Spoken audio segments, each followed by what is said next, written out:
इस कार्यक्रम के पुण्यार्जक हैं भामाशाह श्रीमान सौभाग्यमल जी कटारिया, श्री राजेंद्र जी, श्री रोहन जी, श्री रौनक जी, श्री मानस जी, श्रीमती नीलम जी, श्रीमती अमिता जी कटारिया एवं समस्त कटारिया परिवार, अहमदाबाद, गुजरात। भाभी जीवों, आचार्य भगवान ने कहा है, जितना अकेले होते जाओगे उतना ही सुख पाते जाओगे। और जिस समय तुमने अपने एकत्व, निज से एकत्व पर से विभक्त आत्मा का संवेदन कर लिया, उस वक्त सारे तीन लोक की संपदा एक तरफ और अंदर की अनुभूति का आनंद एक तरफ, इतना अद्भुत आनंद होगा। वो क्षण कब आएगा हमारे जीवन में? वो सुखद घड़ियाँ कब आएगी जब मैं अपने नितांत मात्र एक ज्ञायक स्वरूप चैतन्य आत्मा का अनुभव करूं? प्रभु, आप हर पल उसका अनुभव करते हैं, इसलिए अनंत अव्याभात सुख से युक्त हैं। मेरे जीवन में वो सुख की घड़ी, वो आत्मीय सुख की घड़ी कब आएगी जिसका मैंने आज तक संवेदन नहीं किया? बस उसी के लिए लालायित है ये चेतना। प्रभु ने फरमाया है कि जो एगम जान दी सो सर्वम जान दी, जो एगम जान दी सो सर्वम जान दी। जो एक को जान लेता है वो सबको जान लेता है, जो सबको जान लेता है अनंत सुखी हो जाता है। सबको जानने से नहीं, वरन अपने चैतन्य आत्मा को जानने से।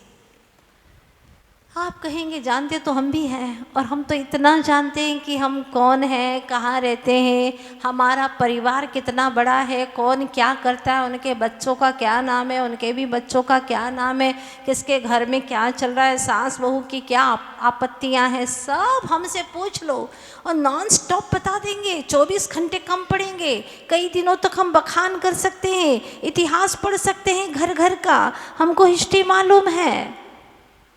हो गए ज्ञानी?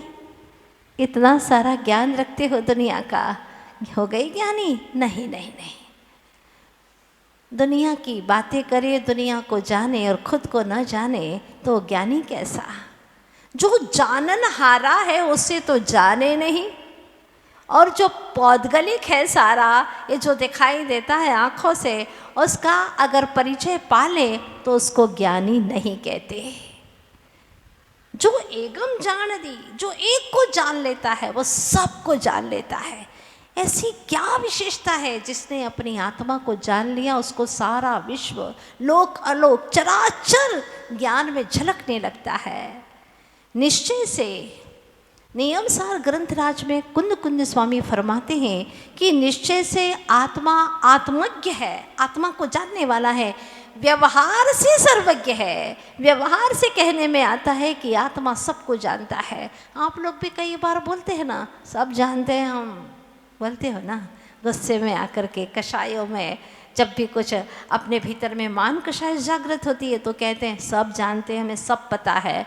तो भाई आप ही सर्वज्ञ हो गए, आप सब जानते हैं, आपको सब पता है, लेकिन आपको ये पता नहीं है कि अगले समय में तुम्हारा क्या होना है, ये आपको कुछ नहीं पता। ये झूठी डींग हाँक रहे हैं, यही तो अज्ञानता है। जो दुनिया को जानने की बात करे, सर्च करता है गूगल पर, सैटेलाइट पर, आज ज़माने में कहाँ क्या चल रहा है, मैं सब जानता हूँ। जान लो तुम यंत्र के माध्यम से, क्या जानोगे? कुछ नहीं। सूरज और चंद्रमा के बीच में एक बार द्वंद्व हो गया, विवाद हो गया। सूरज ने कहा कि मैं बड़ा हूँ, मैं रोशनी करता हूँ, मैं सूर्य नारायण कहलाता हूँ। चंदा ने कहा मैं भी कम नहीं हूँ, तुम्हें बड़े लोग भले ही कह देते होंगे नारायण, लेकिन मुझे तो बच्चे बच्चे मामा कह करके पुकारते हैं। हाँ, मैं चांदी छिटकाता हूँ, शीतलता देता हूँ, साथ में प्रकाश भी देता हूँ। तुम क्या, तुम तो प्रकाश के साथ में उष्णता देते हो। कोई पसंद नहीं करते, लोग घर में जा कर के बैठ जाते और मैं आता हूँ, सब घर से बाहर निकलते हैं मेरी चांदनी का रसास्वादन करने के लिए, मैं ही बड़ा हूँ। सूरज ने कहा नहीं, मैं बड़ा हूँ। अब सूरज और चंद्रमा के बीच में विवाद छिड़ गया।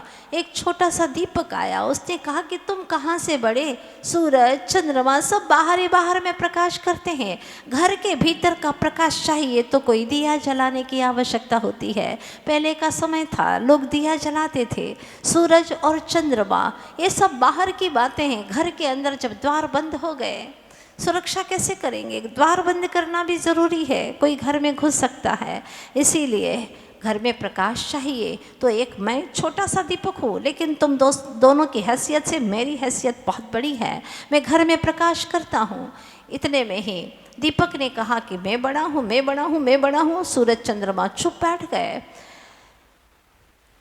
जब दीपक की ये बातें चल रही थी, अहंकार की बातें तन तन करके कह रहा था, तो आँख ने आकर के कहा, अरे दीपक तू कहाँ से बड़ा? हाँ, कहाँ से बड़ा तू? भले ही प्रकाश करता हो, लेकिन मैं ना हूँ ना, तो कौन देख पाएगा? कैसा प्रकाश? अरे अंधे के लिए तो प्रकाश और अंधकार सब समान है, वो कुछ देख नहीं पाता। सारी मेरी कीमत है। अगर मैं ना होती ना आँख, तो कुछ काम का ना होता। ये उजाला, ये दुनिया, ये वस्तुएं, ये व्यक्ति किस काम के? ये सारी मेरी आँखों का कमाल है, मेरी आँखों का कमाल। मतलब मैं जो आँख हूँ ना, मेरी ज्योति का कमाल है। इतने में ही ये सारी चर्चाएं हो गई, एक दूसरे ने एक दूसरे को चुप बिठा दिया है। इतने में ही चेतन स्वरूप गायक आत्मा कहता है, न आँख बड़ी है, आँख के सामने मन भी आया, मैं बड़ा हूँ, मैं बड़ा हूँ, मैं बड़ा हूँ। अगर मन न हो तो आँखें भी क्या करेंगी? 4 इंद्रिय जीव देख भी लेगा, लेकिन उसको हित अहित का विवेक नहीं रहेगा। क्या योग्य है, क्या अयोग्य है, क्या हित है, आत्मा का क्या किस में अहित है, नहीं जान पाएगा। इसीलिए मैं बड़ा हूँ, मन ने कहा, मन भी चला गया। चेतनात्मा आकर के कहता है, कहाँ तक इनके विवाद में पड़ेंगे, हम तो मुख्य चोटी की बात करते हैं। और जैसे ही चेतनात्मा गायक आया, उसने कहा, कौन बड़ा कौन छोटा, सारी बातें छोड़िए। अगर मैं न होता ना, तो मन भी कहाँ होता, क्योंकि मन तन के साथ में विदा हो जाता है। जब आदमी की विदाई हो जाती है, प्राणांत हो जाता है, कोई मन नहीं रहता, कोई तन नहीं, कुछ नहीं, सब सुषुप्त हो जाते हैं। सारा कमाल तो मेरा है, चेतन का। अगर चेतनात्मा न होता तो ये सारी वस्तुएं यूं ही धरी रह जाती। जो एकम जान दी सो सर्वम जान दी, ये है समय सार का राज। कितनी बड़ी बात कही है समय सार ग्रंथ राज में। आचार्य भगवान यही बात कहते हैं कि हर जगह कहीं न कहीं पर देखो कुछ न कुछ भय बना ही रहता है, लेकिन एक आत्मा में कोई भय नहीं है। जो आत्मा में समाहित हो गया, उसको कोई भय नहीं है। चाहे कितने उपसर्ग आए, चाहे कितने ही परीक्षा झेलना पड़े, उन्हें कोई फर्क नहीं पड़ता। जो अपनी ज्ञान गुफा में, जो अपनी आत्म गुफा में जाकर के बस गए, उन्हें दुनिया का कोई विकल्प नहीं, निर्भय होकर के जीते हैं। कहते हैं ना कि अगर अपने जीवन में संपत्ति मिल गई, हाँ संपत्ति मिल भी गई, तो संपत्ति के सुख में 2 नंबर की कमाई का भय है, कहीं पकड़े जाएंगे। आजकल तो वैसे भी जीएसटी लग गई, बहुत कठिन काम हो गया है, सब पकड़ में आ रहे हैं। मंदिर मंदिर तक अब हर चीज़ उनकी नज़रों में है। तो ध्यान रखना, संपत्ति के सुख में 2 नंबर की कमाई का भय है। संबंध के सुख में कोई बेवफाई न कर ले, इस चीज़ का हमेशा भय लगा रहता है। जैसे तैसे करके टूटे टूटे संबंध टूटते टूटते जोड़ते रहते हैं और जी हजूरी करते रहते हैं, लल्लू चप्पू करते रहते हैं। इस तरह से काम चलता रहता है। सफलता के सुख में हमेशा छल कपट का भय बना ही रहता है। सत्ता के सुख में हमेशा राज प्रपंच का भय बना रहता है, कोई और प्रपंच खड़ा न करे। कुछ नोटें इकट्ठी हुई थी 2000 की, लो फिर आ गया नोटबंदी का, पता नहीं और आगे कौन सा नियम कानून लगने वाला, पता नहीं। सौंदर्य के सुख में हाँ अल्पकालीनता का भय लगा रहता है, सौंदर्य मेरा टिकने वाला नहीं है, जैसे ही बुढ़ापा आएगा सौंदर्य चला जाएगा। सब जगह कुछ न कुछ भय बना ही रहता है, किंतु समय सार के अनुभूति में सिर्फ निर्भयता ही निर्भयता है, कोई भय नहीं, किसी भी प्रकार का कोई डर नहीं है। जिसने समय सार को जान लिया, वह अपने अंतर की गहराई में बैठ गया। आने दो, चाहे कितने ही जीवन में परेशानियाँ उलझने आए, आने दो, मेरा कोई भी बिगाड़ नहीं कर सकता। मैं चेतन आत्मा हूँ, अनादि से आत्मा था, आत्मा हूँ और आत्मा ही रहूँगा। उसमें कोई भी परिवर्तन होने वाला नहीं है। तुम अनादि से जैसे थे वैसे ही आज हो और आगे भी बने रहोगे, ये बात बिल्कुल निश्चित है। और ऐसे गहरी बात करने वाला समय सार ग्रंथराज सदा जयवंत रहे। सौभाग्य से हमारे हाथों तक आया है और इसे पढ़ने को, समझने को मन करता है कि आखिर इस ग्रंथ राज में क्या गहराई छिपी हुई है। लोग कहते हैं बाहर की दुनिया में कि भाई बड़ा परिवार हो, बड़ा अच्छा लगता है, ये बाहर की दुनिया है, पर अंदर की दुनिया कहती है कि जितने अकेले हो जाओगे उतना ही सुख पाओगे। जितना बाहर का लश्कर बड़ा है उतने ही विकल्प बढ़ते चले जाएंगे। मकड़ी का जाल जितना जितना बढ़ता चला जाएगा, परिवार सदस्य, उतना ही आपके विकल्प भी बढ़ते चले जाएंगे। अकेले हैं, बड़े खुश हैं। मैंने पहले भी आपको कहा था, एक में शांति, दो में क्रांति शुरू हो जाती है। बात सच्ची लगती है कि नहीं लगती? अनुभव होगा ना आपको, तो बिल्कुल सच बात है, ऐसा ही होता है। ये निश्चित है, जहाँ पर एक है, अकेला है, कोई झमेला नहीं, कोई मेला नहीं, और बाहर का मेला नहीं तो अंदर का मैलापन भी नहीं है। जितना बाहर का मेला होगा उतना ही किचकिच शुरू हो जाएगी। कब रहते हो आप अकेले 24 घंटे में? कभी नहीं। डर लगता है, भय लगता है, अकेले नहीं रह सकते घर में। हाँ, आजकल तो जमाना ही नहीं है, कैसे रह लें अकेले, बहुत डर लगता है। लेकिन एक ऐसा भी जमाना है, समय सार का जमाना। आज से 2000 वर्ष पूर्व भी जिसने समय सार को अपनाया था वो अकेले ही रह कर के अपनी मस्ती में रहते थे। वो कुंद कुंद स्वामी बियावान जंगलों में अकेले बैठ करके त्रिगुप्ति गुप्त दशा में लीन रहते थे, अपनी चैतन्य गुफा में मस्त रहते थे और अपने ही अनंत गुणों के साथ में केली किया करते थे। उनके साथ में भी, उनकी आत्मा के प्रदेश में भी अनंत कर्म लगे हुए थे। लेकिन क्या मजाल के कर्म उनके ऊपर कुछ भी गड़बड़ी कर दे, कोई उपसर्ग कर दे आत्मा के ऊपर? नहीं, क्योंकि सशक्त चेतना को उन्होंने जागृत कर लिया था, अपने अनंत गुणों को मीत बना लिया था।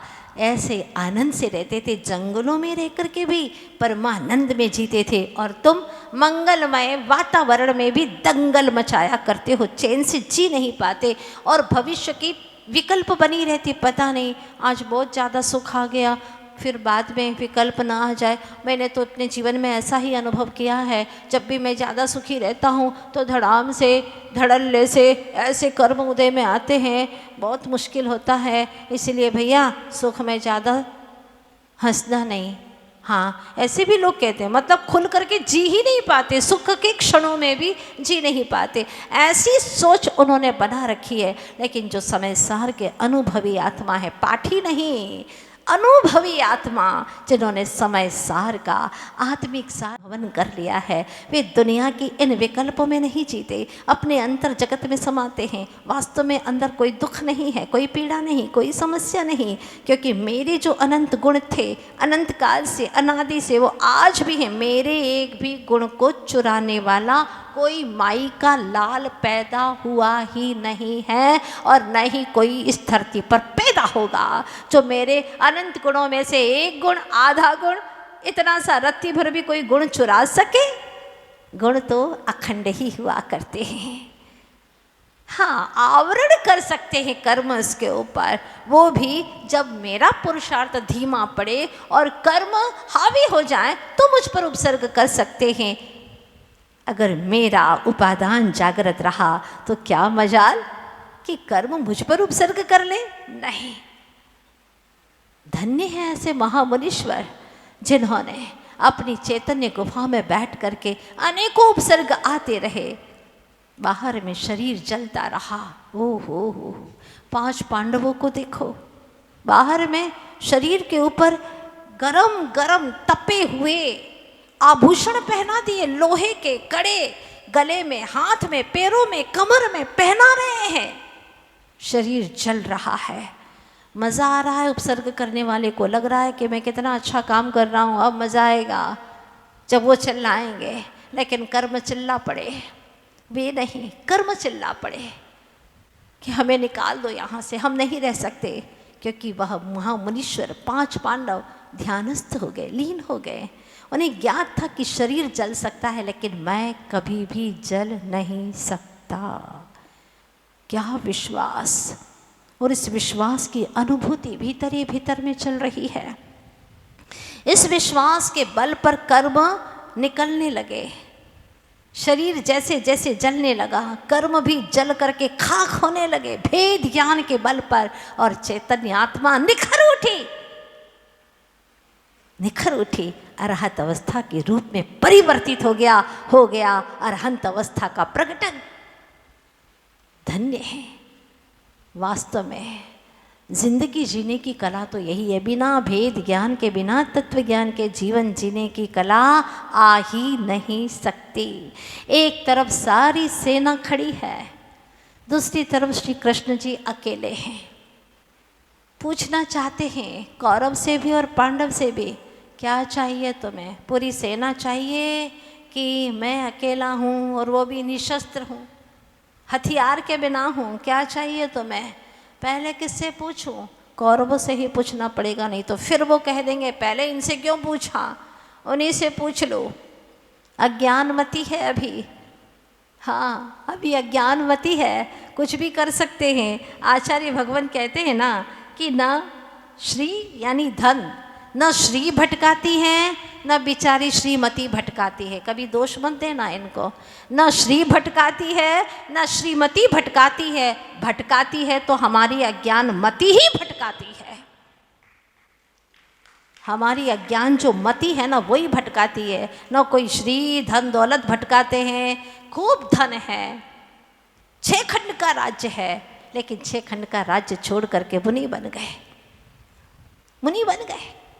वो धन ने उनको भटकाया नहीं है। अगर न चाहे तो वही धन दान पुण्य करते हुए सातिशय पुण्य को कमा सकते हैं, और विषय भोगों में लगा दे तो अपनी जिंदगी बर्बाद भी कर सकते हैं। वे चक्रवर्ती 6 खंडों का राज्य छोड़ करके बन गए मुनि। एक पल में छोड़ दिया। आप लोगों को तो ऐसा ही लगता होगा, बात गले उतरती नहीं होगी कि क्यों छोड़ दिया। हाँ, हम तो जिसको पाने के लिए दिन रात पुरुषार्थ कर रहे, मेहनत परिश्रम कर रहे, और उन्होंने सब पा करके छोड़ दिया। अरे कैसे थे? हम होते तो समझाते, तो हम क्या समझाते? वही तुमको समझा करके ठिकाने लगा देते, मतलब सही स्थान पर पहुंचा देते। तुम क्या समझाओगे? जो खुद न समझा औरों को क्या समझाएगा? वे तो खुद समझ गए थे, उन्हें सही बात समझ में आ गई थी। ना श्री मेरी है न श्रीमती मेरी है, बस मेरी तो मति है, और इस मति को मुझे पवित्र रखना है, ज्ञान मति के रूप में परिणत करना है, और इस ज्ञान से पूर्ण मति हो जाना है। मुझे अज्ञान से भटकना नहीं है। सोच लिया उन्होंने। इस कार्यक्रम के पुण्यार्जक थे भामाशाह श्रीमान सौभाग्यमल जी कटारिया, श्री राजेंद्र जी, श्री रोहन जी, श्री रौनक जी, श्री मानस जी, श्रीमती नीलम जी, श्रीमती अमिता जी कटारिया एवं समस्त कटारिया परिवार, अहमदाबाद, गुजरात।